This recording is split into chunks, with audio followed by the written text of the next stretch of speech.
If you've been scrolling through endless spec sheets and still feel stuck, this review will clear things up. I've spent the past week shooting with the Canon EOS R8, testing it in low light bars, bright landscapes and on-the-go video, and I'm ready to break down what matters. Link is in the description if you want to check the product details on Amazon. When you're standing in the aisle between a compact point-and-shoot and a high-end mirrorless rig, the biggest fear is ending up with a tool that either feels over-engineered for your needs or, worse, one that leaves you scrambling for a better shot. The R8 lands right in that gray zone, promising full-frame performance without the price tag of Canon's flagship models. The bundle I'm looking at adds an extra LPE17 battery, a 64GB SanDisk Extreme Pro card and a decent carry case, which means you can shoot a full day and have the storage to back it up without hunting for spare parts. Let's start with how the camera feels in real-world use. The first thing you notice is the grip. It's modest but comfortable enough for a 30-minute shoot, and the included strap keeps it steady when you're moving around a city.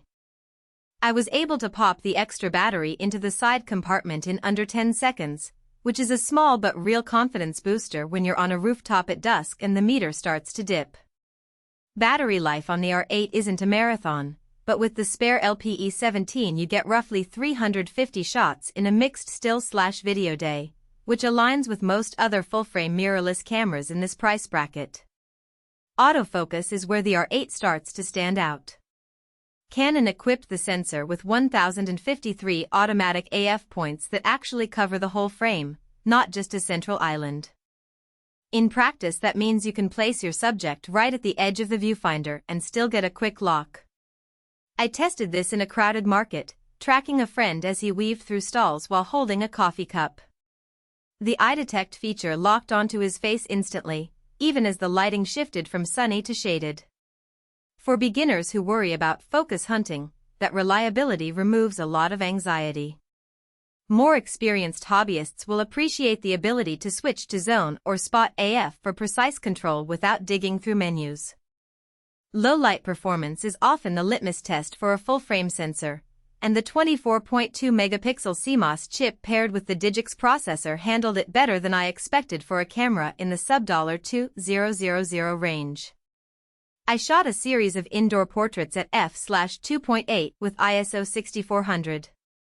The images retained detail in the shadows and the noise was well controlled, especially after a quick in-camera JPEG processing.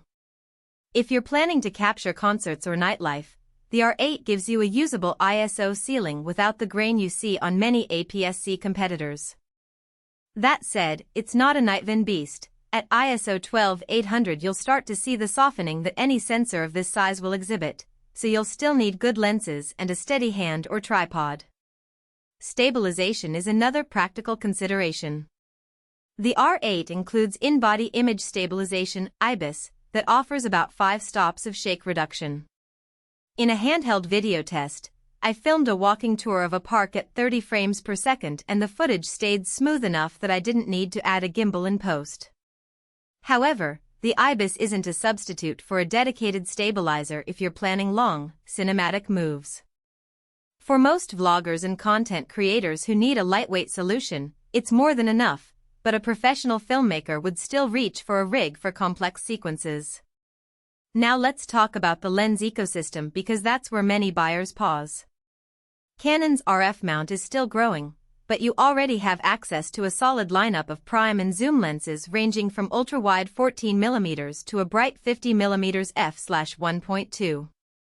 If you already own EF lenses, you can use an adapter without losing autofocus performance, which smooths the transition for photographers with legacy glass.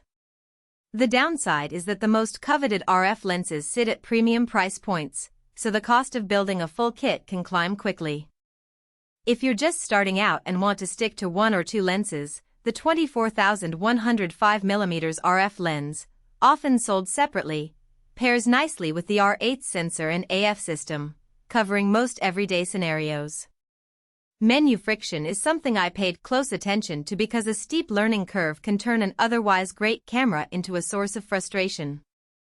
Canon's interface is still heavily rooted in its DSLR heritage. You'll see multiple submenus and a quick control dial that some users find redundant. That said, the R8's menu depth is actually an advantage once you get past the initial layers. You can assign custom buttons for AF mode, ISO, and white balance, which lets you keep your eye on the subject instead of digging into the back screen. For a beginner, the auto mode is genuinely usable. The camera decides exposure, focus, and even does a decent video profile without you.